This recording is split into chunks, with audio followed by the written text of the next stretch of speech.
जल्दी जल्दी मोनो हो जाए क्योंकि बारिश हो रहा है।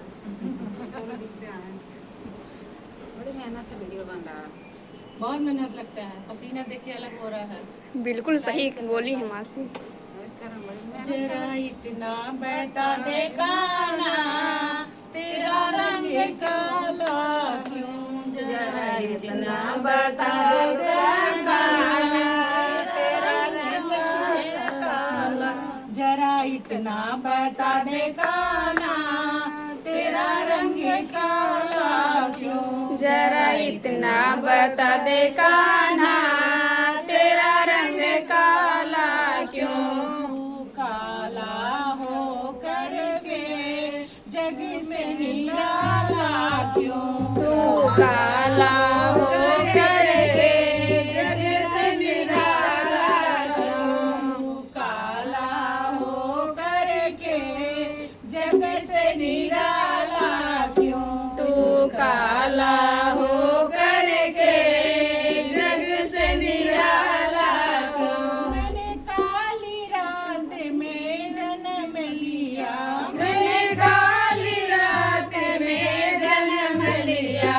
मैंने काली रात में जन्म लिया, मैंने काली रात में जन्म लिया।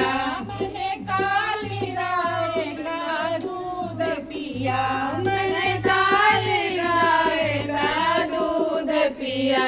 मैंने काली गाय का दूध पिया, मैंने काली गाय का दूध पिया।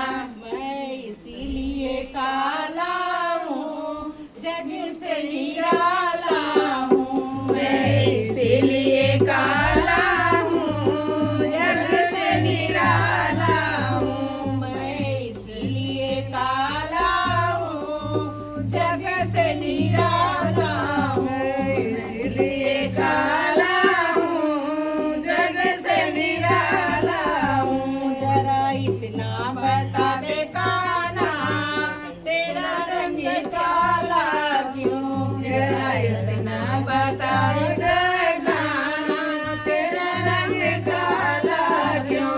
जरा इतना बता दे काना तेरा रंग काला क्यों, इतना बता दे कान्हा तेरा रंग काला क्यों। मैं तो काली नाग को नाग लिया, मैंने काली नाग को नाथ लिया। मैंने काली नाग को नाथ लिया, मैंने काली नाग को नाथ लिया। इसीलिए कमली काली है इसीलिए काला हूँ, इसलिए कमली का